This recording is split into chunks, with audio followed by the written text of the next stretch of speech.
Good day mga boss. Ito na naman po tayo. Training na po pang 13. Nandito po tayo sa loading station. Bali ang kakarga nating ibon, 8. Kasama yung dalawang umuwi natin. Para masanay sa training mga boss.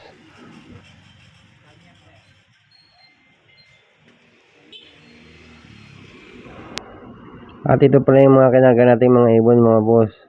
Si 949. Isaling natin ngayon siya sa pooling. At sa sprint race mga boss. Sana lumusot siya.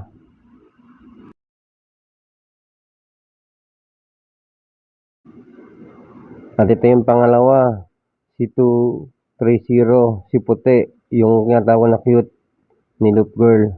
At ito yung pangatlo, si 114, yung nalagasan ng balahibo sa buntot.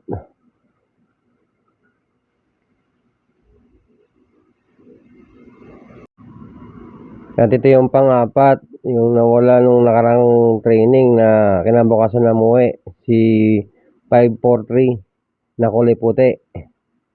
At ito yung panglima, nung nawala ng pangwalong training, buti nakauwi naman siya ng nakarang araw. At ngayon kakarga uli natin siya. At ito pa yung isa na may puti sa dibdib. Mabilis din sana to. Kaso nga lang tumatambay sa bubong. Ang tagal bago bumaba. Minsan nga nauna pa kay 9492 eh. Kaso ang tagal lang niya bumaba talaga. At ito yung panglima. Yung pinanguwi ko ng panglimang lap sa norte. Hindi ko lang siya nakarga ng pang-anim na lap kasi naglugon siya.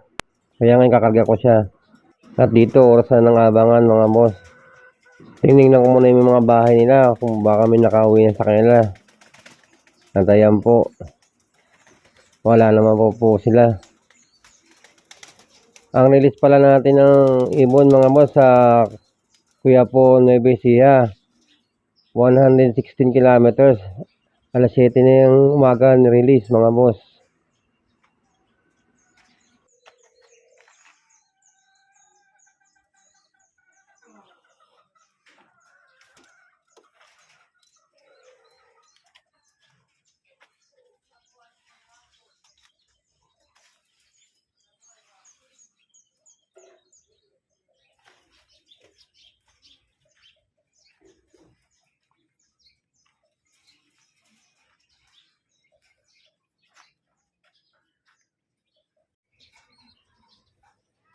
Sa dito mga boss, nag-abang na ako sa kanila. Sinetap ko na yung ating camera ng bandang alas 8:20 ng umaga.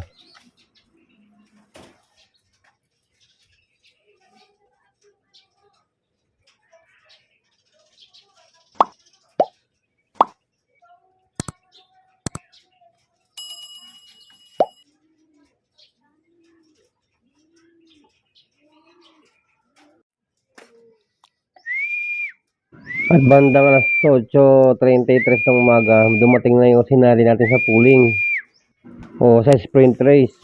At yan boss, hindi ko na nakuha yung pagbaba niya kasi kinilak po muna siya. Pang number 33 po tayo. Malayo sa una pero okay na po yan mga boss.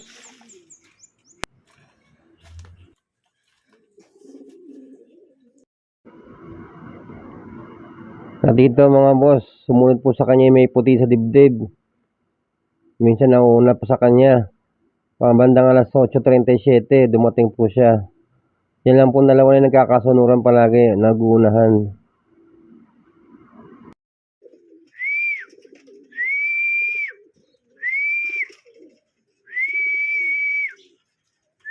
Ang sakit lang ng ibon na to mga boss. Ang tagal bumaba, tumatambay pa dyan sa bubong na yan.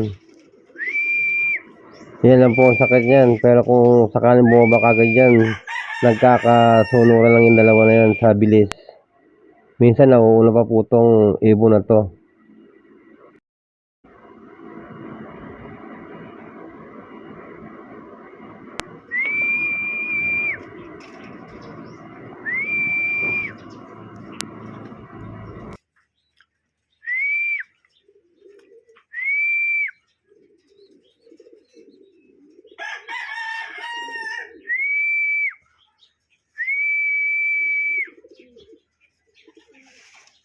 Good.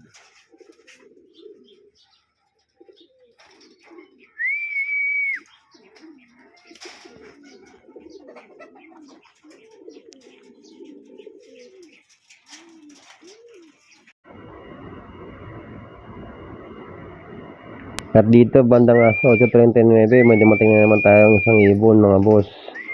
Pangatlong ibon po natin to mga boss. Ito yung ibon natin mga boss na nalagasan ng balahibo sa buntot. Yung sinabong ng inahin na naglilimlim. At yan, pumangat na siya ngayon na pag-uwi niya.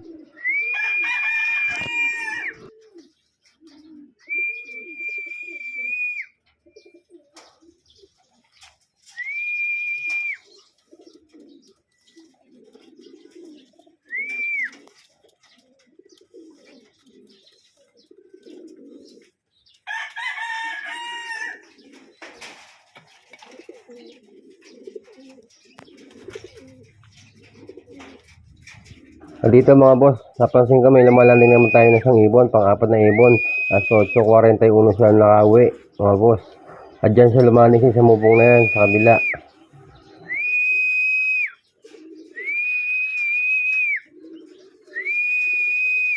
At ito pala yung ibon natin na nawala ng pangwalang training.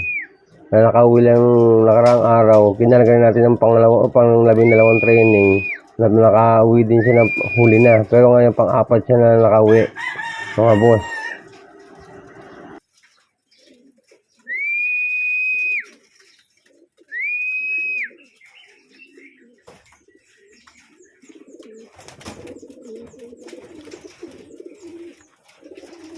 Minum.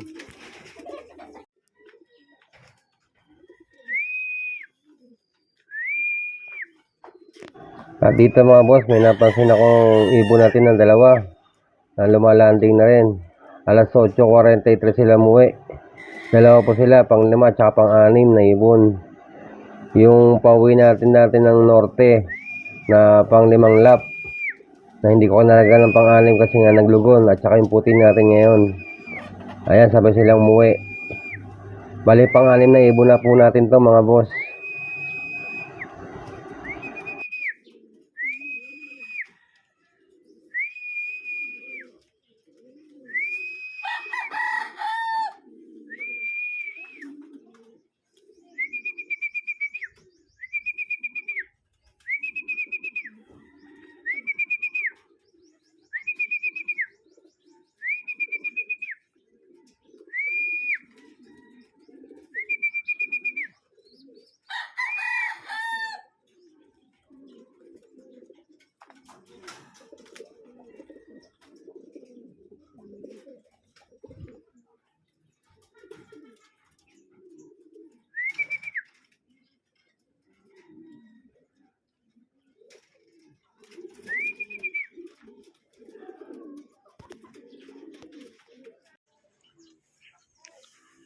At dito boss, may nakita akong ibon na naman natin na lumalanding. Pampito na siyang ibon, alas 8:47 siya umuwi mga boss.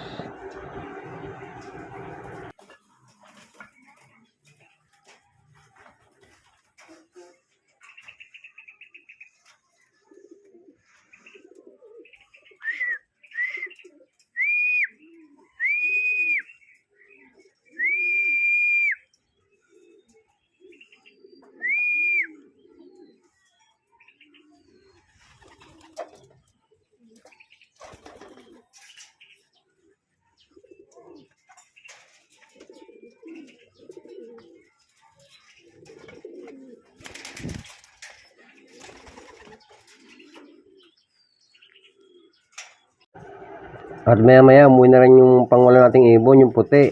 Alas 8:54 siya umuwi mga boss.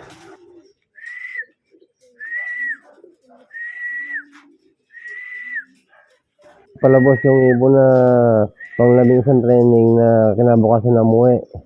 Yung lang pang 12 hindi ko kinarga. Ngayon ko lang ulit sa kinarga sa pang 13. Kaya hindi pa siya nakauwi nung maaga nung araw na yun kasi may iniinda siyang sakit. Kirat ng kanyang mata, may sipon. Kaya pero ngayon okay na siya, ginamot ko na po yan at kinondisyon ko na rin. Kaya umuwi siya na medyo maaga ngayon.